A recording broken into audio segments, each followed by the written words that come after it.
What's going on, Sideboard Podcast listeners? This is your host, Caleb Williamson, following with your co-host, Timothy Clunt. What's going on, Tim? Not too much. How you doing, Caleb? I'm doing pretty good. So how's your week been? Not too bad. I mean, just finished a couple weeks of subbing for one of the high schools, so it's nice to have this coming week to just relax again. Yeah, it's always nice having some time off after working for a little while. Have you been watching any new TV shows or playing any new games lately? Oh, well, yes, I have been. The Mandalorian is back. Oh yeah, that's a very good show. Yep. First episode of the new season was pretty sweet. Yeah, I liked it a lot. I'm excited to see where this goes. Yeah. We will not be giving any spoilers here. Yeah, no spoilers. That's insta-ban. But go watch it, people. Yeah. If you're not a Star Wars fan, then become one. Yeah. Yep. I've been watching this show called The Blood of Zeus. It's on Netflix. It's pretty cool. It's like Greek mythology. It's an anime, right? Yeah, but it's a Netflix anime, so it's in English. I saw it on my friend's Netflix when we were there the other night, but I haven't watched any of it. I just saw it pop up on his recently watched. I like it. It's pretty good. Looked cool. Yeah. All right, let's just get into our topic for today. As many of you guys know, our last episode was 2 weeks ago. We talked about deck building 101 and some of the things that are important for deck building. And that was a part 1 to this little mini series. And so today we're going to finish off with our part 2 in deck building and talk about a couple more things that are very important when building a deck for an event or just in general. And also this applies to any card game as well. So if you come from, Magic or Digimon or Pokemon even, these things apply to any card game. And so make sure to consider them when you're building your decks. And so, Tim, you want to take it off with our first topic? Yeah, so just kind of getting started on the next part of what makes a deck good and kind of deck building. We are starting off today with consistency. So there's a lot of stuff that goes into that when you are figuring out what your deck wants to do. So for consistency, the most important archetype that this relates to is combo decks. And that's because you want to get through as much of your deck or see as many cards of it as possible so that you can combo off as quickly and consistently as possible. Yeah, and I think in Dragon Ball, it kind of is a gray area with combo because in like Magic, combo is how you win the game. But in Dragon Ball, if you take the second half of that definition of how you're winning the game, it could not be a traditional combo. It could be like just an archetype combo. Like, for example, the Gogeta BR deck, its quote-unquote combo is getting its Gogeta out. And so consistency matters a lot in Dragon Ball for those archetype-heavy decks and, like Tim said, combo decks that want to do a certain thing to essentially lock your opponent out of playing the game. Yeah, so, I mean, we've had a few combo decks here and there throughout Dragon Ball. The last one that comes to my mind is probably AOD Dende. And, I mean, that didn't last for very long before it got hit. But I don't think we've had another, like, true combo deck since then. I would say that, yeah, I mean, it's kind of tough because Dragon Ball is not really like a combo you win game. Victory Strike is kind of combo-esque, but it was using a one-of card, so that's really tough. Yeah. I mean, we've had, like, lesser variations of what in Dragon Ball we call Storm, which is very different from Magic, but... Yeah, I would say that Shenron Ramp was like a combo deck. I could get behind that. Because it was like summon your boss monster, give it a thing, and then kill your opponent. Yeah, on it. That deck felt pretty similar to a modern deck in Magic called Amulet Titan, where you'd play an Amulet of Vigor turn 1 so that all of your lands came in untapped, and then you would play creatures and things that let you play extra lands. And so you would just play the bounce lands that generate an extra mana. And you would just generate a whole bunch of mana really quick, and then you'd slam a Primeval Titan, and then you'd just combo off with like Escape Shift or Valakut's. Oh, okay, yeah, I see. So it's kind of, I guess that'd be the closest comparison to Shenron Ramp.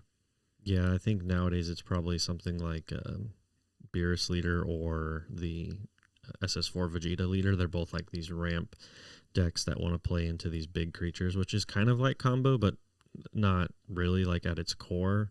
Yeah, it's the closest thing we have. But yeah, so consistency, one of the tools I use to check it in my decks and in my deck building is what's called a hypergeometric calculator. It's mainly used for statistics. It gives you the odds of drawing a number of cards or successes within a given sample size, which is your deck. Your sample size is not your deck. That would be how many cards you draw for turn, so 6. And then within a given population, which is your deck size. So let's say you draw, 6 cards for your opening hand, and you have, 10 copies of a card in your deck, or 10, effective copies. Yeah, like something you want to see in your opening hand, and you have 10 of them, like Self-Awakeners and Reboot Gohan, per se. Yep. And then your sample size, or your population size is 50. Then you plug those numbers in, you hit enter, and it'll give you the percentages of getting equal to 1 in your opening hand, greater than or less than, and then also greater than or equal to and less than or equal to in your opening hand. And so it's just a really good tool to use when you're deck building to see, like, how many multicolor cards do I need in my deck to see one turn 1 to charge, or how many Self-Awakeners do I need? How many negates do I need? And just things like that. It's really useful. You'll learn the ballpark statistics as you use it more often, or if you just take like certain math classes, they're helpful as well. But just kind of using that to gauge where your deck's at if you're having consistency issues is a really good tool to use for that. Yeah, I use it every once in a while. I don't remember who the pro Magic player is that talked about using that a lot. It's like literally on the tip of my tongue, and I can't think of his name, but it's something that's talked about in a lot of card games, especially for, the innovators and deck builders, because they're the ones who need to use it the most. Absolutely. So moving on with consistency, one of the things that I view as consistency as well is, because now we have between a 50 and 60 card limit, is people are asking how many cards should I run in a deck, right? And so for a deck like Vegex, that it's like, people are normally just saying 60, right? Mm-hmm. I know you and I have been toying around with the concept of running slightly less to just gain those small percentages and consistency of seeing certain cards that are like 1, 2, or 3 ofs. And I think that's really important just to toy with in your deck, because if you're running, like, say a couple of tech cards or something in the main board, and you're at 60 cards or 50 cards or 52 even, and you're in a game and you need to see, your 4th copy of the Go Tanks or something like that for the green deck or whatever deck you're playing, and you draw your tech card, that's kind of a feels bad. So slimming down your deck to be the max consistency is something I like to do personally, because I don't like to run tech in the main unless it's a mono black deck. But what about you, Tim? That makes sense. I mean, I typically tend to play black, at least in Dragon Ball. I mean, lately I've been playing Baby and tried to dip into green a little bit just because I like hand destruction, but I just keep coming back to playing black. And I feel like that's probably the only color that can get away with just straight up mainboarding a decent amount of tech without hurting its consistency. Because, I mean, you don't have to worry about charging a different color then, because your deck is all one color anyways. Yeah. And especially like I guess the main black deck that's being played now is still only Vegex, and that deck really doesn't struggle with consistency because you see your entire deck every game. Yeah, that's one of the bonuses of milling 5 every turn. I feel like a lot of people who have never played Vegex kind of discount that a little bit, but seeing what cards are left in your deck and what cards are in your drop and being able to use your drop is a very big deal when you're talking about consistency and card knowledge of knowing, exactly what is where. Yeah, it's important to remember for especially people playing Vegex or thinking about picking it up, that every turn you go through 7 cards of your deck at minimum. That's it. If you don't run like Majin Buu attack or the Majin Buu draw or apes or anything like that to alter how many cards you go through, you're seeing 7 cards every turn. Yeah. So that's something to also take into consideration during deck building, is if you have anything that's going to alter how many cards you see per turn, on average, you have to factor that kind of thing in also. Yeah. Another deck that, speaking of tech cards, that I was looking into running, and we actually saw over the 2 weekends ago in that Australian event, was Dark Broly. We saw them run the Mechikabura Dark Seal in the main board. Yep.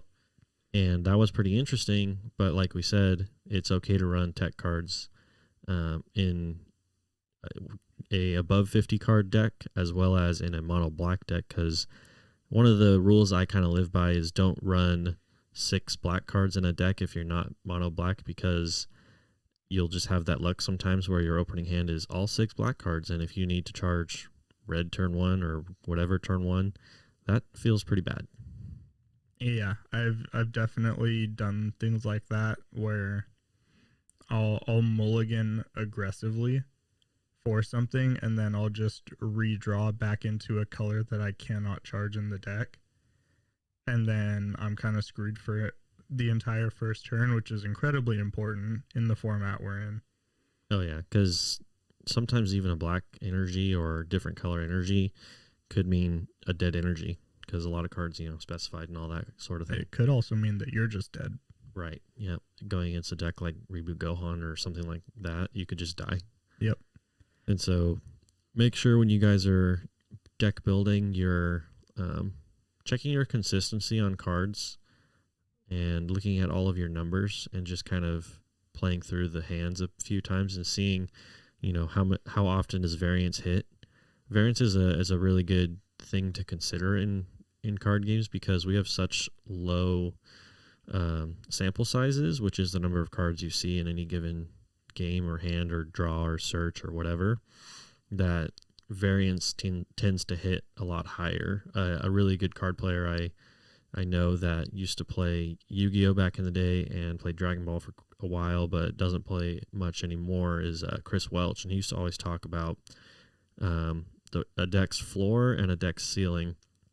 And basically what that means is a deck's floor is at worst, what is the deck going to do at minimum, right? And so like with even just a garbage hand, say you bricked, what are you going to do still? And so that's kind of something to consider, is if your deck has this really broken combo, think about what happens when you don't combo. What happens if you're not doing your thing, right? That's your floor. And then your ceiling is, let's say you get the nut hand, right? What does that look like for you? How many attacks are you getting? What kind of damage are you dealing? Can you 8-0 your opponent potentially, or those sorts of things? And sometimes lowering your ceiling a bit to raise your floor is really good, because then you make your deck more consistent. But at the same time, the best decks are going to have a high floor and a high ceiling. Yeah, definitely. So let's take a quick second before we go into a couple more things on consistency and mention our sponsors and things like that for this episode. So if you guys are looking for sealed product, anything like that for your TCGs, check out our sponsor, Madtown Gaming. Their website will be posted in the link. They've got all kinds of sealed TCG products. They've got terrariums up for the holidays, things like that. Go ahead and check them out. our TCGPlayer affiliate link. For all of you looking to purchase TCG singles, that'll also be linked in the description. Helps us out a whole bunch. Costs you a whopping $0 extra to do that. Just gives us a little kickback. And then if you want to pick up some sweet merch, we have our merch store up. I'm still working on some new designs and logos and stuff on that. But as well, that will be linked in the description. Yeah, and then if you have any like concepts or ideas for like a shirt or a logo, feel free to hit us up in our email or Facebook or anything like that. Twitter, Instagram, any of those things. We're always looking for new designs, new concept art ideas, that sort of thing. So don't feel free to hit us up, and so we can make some new art and showcase your guys' stuff on our page. Yep, cool. So let's get back into this. Moving a little bit on, still in the consistency part, is the importance of having something that shuffles your deck. Yeah. I think it's more important, as a lot of things have been with black decks, because there's a lot of things that put stuff on the bottom with black, and I think there's another color that's been doing it a lot. Is it blue? It's any of the Servant Overlord colors. Those also. The Servant Overlord ones, you kind of don't want to shuffle once you put something on bottom, because usually you want to do something with it. But especially for black, mostly like Dark Broly, it's incredibly important to have cards that allow you to shuffle your deck, even if you're not taking anything out of it. Because it just allows you to reset. Maybe you had to bottom deck something that you really didn't want to. This allows you to just kind of soft reset your deck. Gives you a chance of drawing stuff that you might have needed and not been able to grab. Yeah, and also for things like the Kid Q engine, because I run that in my Dark Broly deck because of the whole shuffling thing. It's important to know what skills and what skills do and what skills don't allow you to search your deck with shuffle and still get the card out of like your drop or something like that, because the Kid Q says you can search your deck or drop. So what that means is that you can, and correct me if I'm wrong, but I'm 100% pretty sure, like 99% sure, but you can search your deck, fail to find, shuffle, and then grab a 4-star from your drop. And so I believe so. Yeah, pretty sure. But I mean, if we're not correct, then just let us know. But I'm pretty sure I've been playing the game for quite a while, so pretty sure you can do that. Just be aware of that, because if you need to get a shuffle or you want to check if something's in your deck, just make sure you're not slow playing, because that is against the rules for sure. Yeah, and something that kind of goes along with the whole shuffling thing is playing tutors or searchers. And I don't mean something that says like search the top 3, because that's not really searching your deck. I mean something that's going to let you pick up your deck, look for a specific card, shuffle your deck.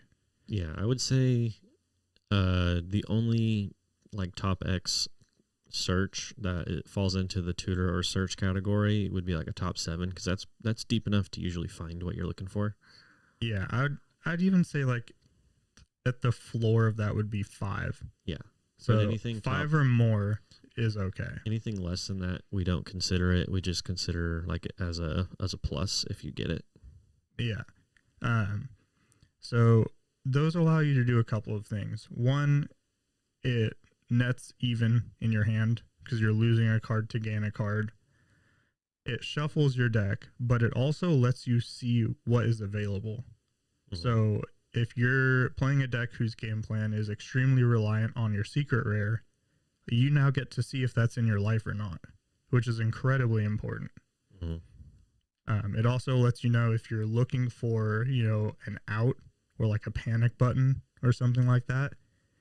It lets you know if it's in your deck, and if it is, how many of them are there. Yeah. It also helps to thin your deck, which increases the odds of you drawing what you're looking for. Right. Yeah. So all of these are very important things to consider when you are deck building for a deck that is basically just not playing a mid-range game. Yeah, because mid-range, usually you're taking your own life, you're drawing a card for each card you play, and so consistency is important, but it's less important because you're not trying to find specific cards most of the time. Yeah, mid-range you're kind of just slugging one for one back and forth. Yeah, every card is generally the same in your deck for purpose-wise. But another thing on tutoring and searching is that, like Tim said, it allows you to look through your deck, which is important because sometimes, for example, when I'm looking through my deck, I will decide whether or not I want to take damage if the card I'm looking for is in my life, or if I can block this damage, and then I'll draw into the card I need, because it's really bad if you need a certain card, you block damage, and your hand is now low, and then you don't draw into it. And so just seeing what's in your life, because your life is really an extension of your deck, except for the last card. Yeah, and what's important is if you know your deck list, when you search your deck, you will know what's in your life. Right, exactly. And I think that's something a lot of people have kind of forgotten about. Yeah. It's very important. If you guys are playing cards that let you search your deck, get extremely familiar with your list so that way you have perfect information of what's in your life. Yeah, and then I just want to cover again, we're not condoning you guys to take a bunch of time to look through your deck and see, oh, I have 3 of this and 2 of this and 3 of that, and, you know, all this, checking every single card. But what you should do is quickly search for the card you're searching for or tutoring for, and then while you're doing that, just give your deck a once-over of all the cards in there really quickly. Take quick mental notes. Yeah, and just mental note things that are immediately relevant. And so, yeah, any other thoughts on consistency, Tim? I know we have one more topic at the end for consistency, which is card advantage and card selection. Yes, so that's something that we talk about with our group quite a bit. Yeah. How they're not exactly the same, but in certain decks and certain matchups, card advantage can be better than card selection, and also vice versa. So like a good example is when I was playing Reboot Gohan AOD, it was just raw card advantage. It didn't matter what I was drawing as long as I was drawing cards. And if the game went past turn 3, there was typically only 10 cards left in my deck. That is raw card advantage that allows me to see just about everything in a very short amount of time, and I have access to everything. Whereas there are certain decks where you're looking for pieces to do something. Yeah. So like Soul Striker Reboot, you're looking for your 3-drop Unison, and then after that you're looking for like a bean into a Gohan Negate, things like that, where you want the card selection, or even just regular AOD. You're searching for things with agent in the name. It's still card advantage, but it's also card selection. Yeah. I think that this game has evolved because in the early days, things like the 1-drop blue Majin Buu were better than, say, the 1-drop Bulma that searched for a Whis, because, 1, there weren't very many targets for Bulma, and 2, the Buu could get you your super combo, which back in the day was generally your best card. But by now, we've hit this point where your super combos are very, very good, but early game, not necessarily the cards you want to see. You need to see certain engine pieces in your decks. And so being able to search your deck for cards such as the Gogeta BR leader front side searching for extra cards. You know, he can search for the birth of a Super Saiyan warrior card, which helps with consistency and so forth. And so card advantage and card selection are not necessarily the same thing. I always have this saying of card quality over card quantity.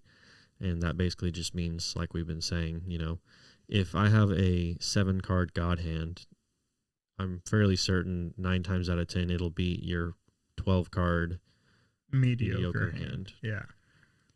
I do also want to point out in the card selection side of this, that's part of why Gotenks is so good. I mean, it has the Gokules, which not only search out your fusion, but also the pieces for it. Yeah. So that hits on both ends of what you're trying to do. And then I believe it's one of the fusion pieces lets you search like the top 7 for your Unison. Yep. It has so much card selection to it that it doesn't really run into consistency issues. Right. So it almost always finds what it needs to. Right, and that's also why in that deck specifically, the Dr. Giro super combo is so good, and people are kind of downplaying it a little bit, but you get to look through your deck and entomb any one card, which is very useful when cards can be used from your drop, because it's essentially look through your deck and tutor a card. Yeah, and whether that be like a Ribrianne or A Roshi or for a Roshi extra cards, or one of your fusion pieces. Saiyan Instincts. Mm-hmm. Also, if you just want to get a card out of your deck, like you're comboing defensively and you have some of the draw super combos in your hand as well, and you're like, okay, I don't want to draw into a negate because I'm comboing out for game here. So you just send the negate to the drop and keep comboing. If it's a battle card negate. If it's an extra card, Jiro won't hit it. Yeah, But that's what I mean. But like, you can 1 get for cards 10s out or of dead your- cards. yeah. Like if you're tapped out, you can tutor out a 110, so it's less likely for you to draw them. Right. And so just reinforcing that, as well as run your 1 for 10 numbers through your hypergeometric calculator, or even ask a couple of friends, seasoned deck builders, whatever, take a look, say, hey, do you think this deck looks clunky because of how many 1 for 10s it has or dead cards? One of the things that I always keep in mind is assume you're tapped out on kill turn, can you survive, right, on an average hand? And if the answer is probably not because your hand is full of 1 for 10s, then maybe you should cut back on those. Yeah, and again, there are exceptions to that. Yeah, like blue. Not very many. Blue decks. Or even like Vegex has a small corner case in that. I know you've seen that with how I have my list built, which is probably going to be changing, but it's a strange build of the deck, but it does allow you to get out of those kind of situations. Right. But then again, that all comes down to deck building, which has been Right. the whole point of this little mini series. Right. And so just kind of have a plan for everything, because you never know when your ideal kill turn or your ideal, go off kind of gain advantage turn isn't going to happen, or is not going to gain you the advantage you thought. And you're going to have to survive for a couple of turns to accrue that advantage. And so you need to make sure your deck has enough consistency to do that. Yeah, it's important you mention that. I don't remember if we talked about it in the last episode or not, but in Dragon Ball especially, you have to know when the door has opened for you to go for the kill, because that door, that window, oftentimes is extremely small, and you have to go for it and commit, or don't, and wait for the next opportunity. You can't like halfway do it. Otherwise you're going to end up dying because you overcommit too many resources, but also not enough. And that's less on the deck building side and more on the piloting side. Mm-hmm. But it's something that's important while you're doing both to think about. Yeah. And just to kind of seal that up, and I know this is a deck building series, but a little bit of play guide's always useful from some top players like me and Tim. But always remember that offensive comboing is more efficient than defensive comboing in this game. That is true. You're technically always 5k ahead. Yep. Unless your leader is Bulma. That's we don't talk about that. Bulma's pretty good deck though. I don't know. Bulma Gogeta. I played it last week and got Omega clapped like 5 times in a row. Yeah, there's definitely bad matchups to it, but it came out of left field. It's got some amount of staying power to it. Yeah. Anyways, let's move on to our final topic for this discussion and just give the community a couple of what we knew 2 weeks ago as sleeper picks, but maybe not so much because we've had a couple of events and people have started to pick up on the decks that we were keeping in hiding a little bit, or not playing necessarily on online events just because we don't play much on online events, only at locals, and really the tournaments just didn't represent the decks a whole lot. And so do you have a couple of decks that came to mind, Tim? I have one that I'm pretty sure we're both going to agree on, and then one that I just thought about because I remember seeing it in, I don't remember what tournament, but it was in one of the top cuts. The first one is Dark Broly. I'm sure that's the one that you'll probably agree with me on. Before we commentated that Oceania event, I know you and I had both been testing it a pretty good amount, working on tweaking different parts of the deck and stuff. But seeing the deck actually perform felt really good, and it kind of just reinforced that I knew we were on the right track. Fast forward a couple weeks, we've now been starting to see it pop up in top cuts. I think people just needed a little bit of time to get their wings under it, because it is a very, I don't want to say skill intensive, but you have to sequence that deck very, very specifically. Yeah. And that's something that not a lot of people have the patience for. Right. Right. It goes back to say, and to just reinforce a quote that I put on one of Joey's videos today. He put a video about the top 16 from the PPG event last weekend.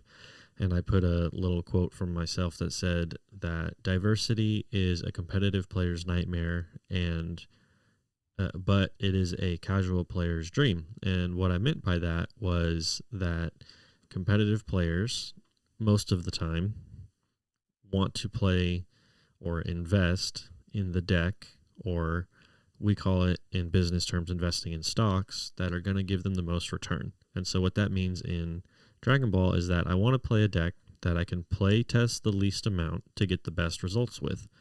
And that's just kind of how it is, subconsciously, because we all want to play other games, and, we don't just play one game. And so our time is it has a number. It's not infinite. And so just, looking for decks that are sleeper picks can sometimes swing a tournament, but even introducing those into said tournaments increases the diversity, which means that more casual players can top, which is a good thing overall for the game.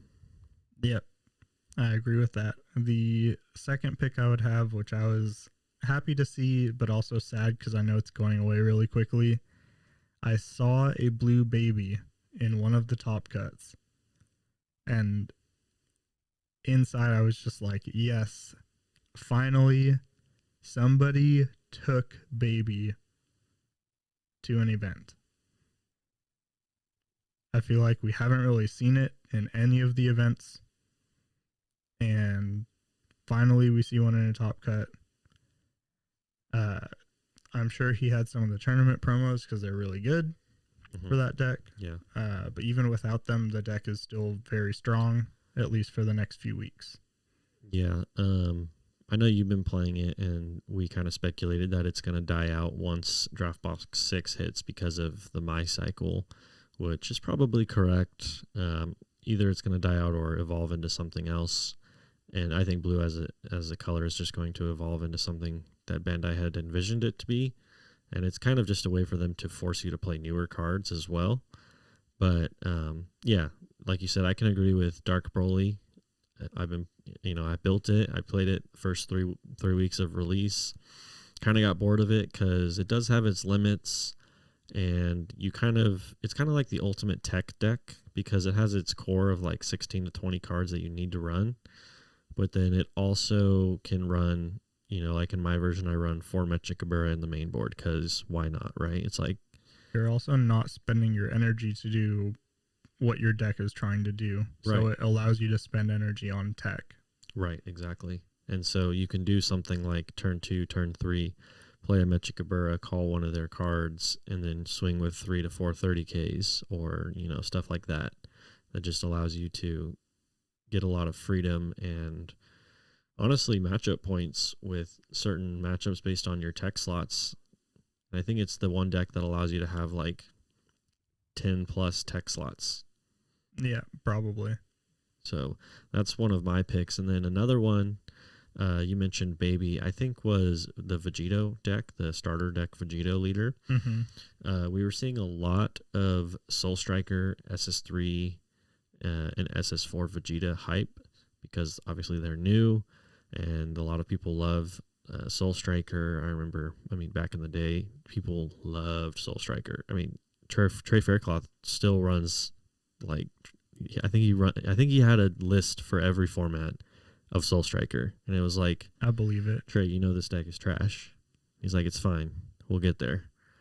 Anyways, people were kind of falling off of Vegito and underestimating the turn 1 Awaken at 8 life that it can do, and I think that's really powerful given last event that PPG had one of them topped, so it's probably back in the spotlight. I think it's one of the best blue decks out there. I could agree with that. It seems like the most, I guess, fair blue deck, but at the same time, it can do things that are incredibly unfair. Yeah, a lot of the times, something I forgot about was the pay 2 blues and get 10k triple on your Unison, which is very hard to deal with. Yeah, or even just kill your opponent's Unison, because a lot of the Unisons are getting really good ultimate abilities, like the Baby, like if you were to play in the mirror match. Oh, yeah. And so you can just swing your Zeno at it and give it triple, kill it. Yep. But another deck that was kind of slept on,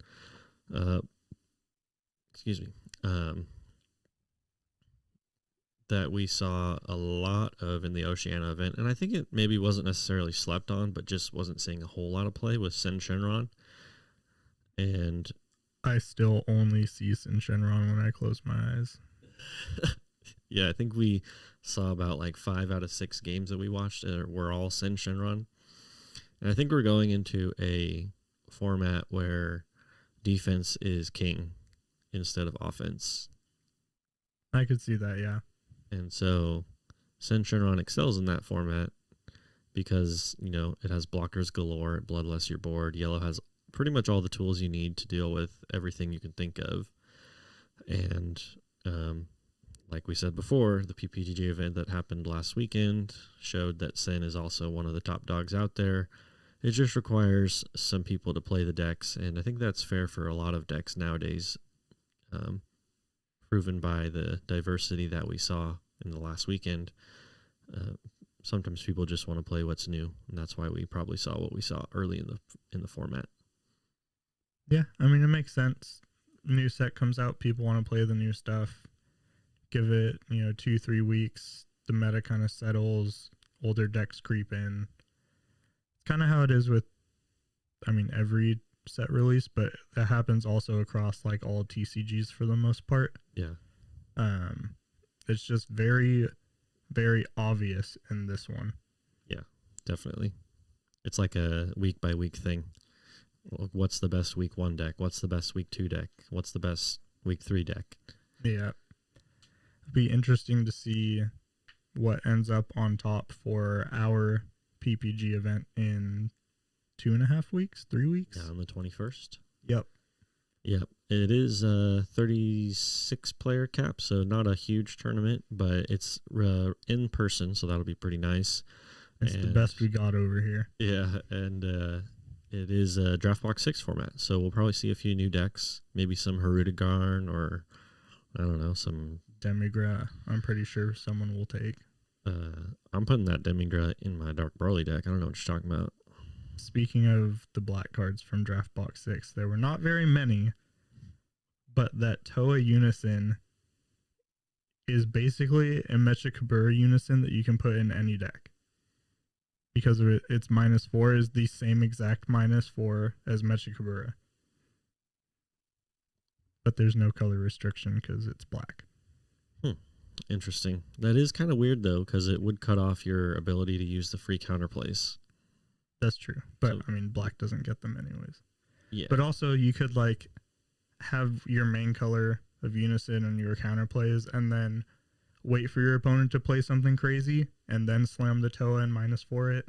Mm-hmm. Like, you just pay 4 for the Toa, swing, and then use the Toa to steal the thing. Yeah. It's an interesting tech option, like a 1 or 2 of. I'd like to see, like we were talked about a while ago, a Unison supported leader that kind of maybe did what Dark Broly did, where you ditch a 0-0, or I mean a 30k and gain 5k. But it does it for Unisons? Yeah, or even like the blue Android 18 from Draftbox that says when you combo it, ditch an extra card, get 6k combo. Something like that for Unisons. That'd be cool. That way you could run like a Unison toolbox. Yeah. And then errata the secret rare Unison to let us pitch any Unison to it. Yeah, to gain a counter. Plus. Please, cool. Bandai, please. Make it playable. Please.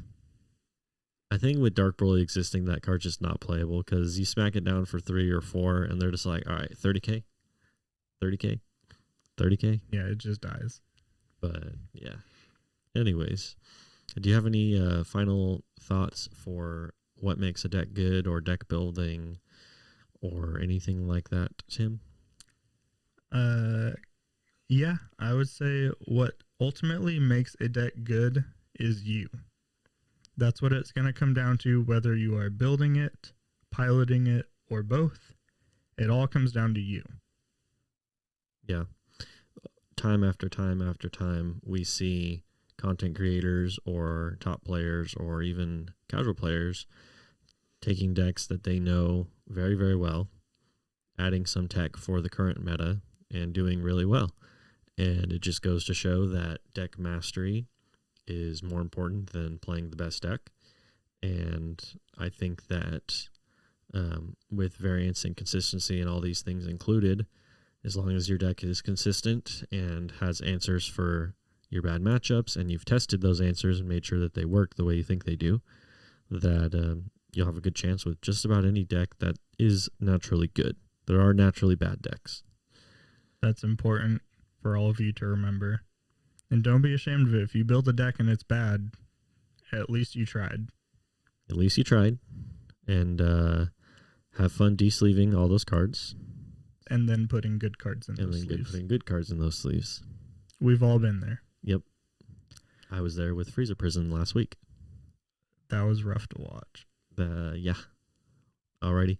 Anyways, we wanted to do one final thing before we end today. We have a giveaway. I don't know if you guys saw, but we had a box opening video sponsored by our local sponsor here, Madtown Gaming, TCG. Thank you again for that box of set 11. Yep. New set. Yep. And we decided to give away the 2 SPRs that we pulled. And the requirements were subscribe, like the video, comment on the video, favorite leader or color or card from set 11, and or even just favorite thing. And we would decide and roll up some random generators for the winners. And we have those for you today. Oh, we do. So these 2 winners, please message us, one of us, either on Facebook or on YouTube, however you'd like to get in contact with us. As long as you do, we will get your card sent out very quickly. And again, thank you for all your support and congratulations on the winnings. So the first winner is Omar Esparza. Congratulations. Congratulations. Thank you for your support in all of our content. We very much appreciate it. Caleb, you want to read off the next and final winner? Yeah. The next one is actually one of our locals, which was surprising to me, but it is Benny Mendiola. Congratulations, Benny. We'll get you your SPR this week because we see you on a weekly basis. Yep. And anything else to wrap it up, Tim? I think just remember, everyone, deck build, exercise that muscle just as much as you exercise playing, because it'll help you to become a better player. Oh, yeah. With that, I think that's pretty much it. Remember, check out Madtown TCG for all your sealed product needs. Check out our affiliate link on TCGPlayer for any singles you want. And if you want to cop some sweet merch for the holiday season, check out our merch store. I think that's about it. This is the Sideboard Podcast. Checking out. See ya.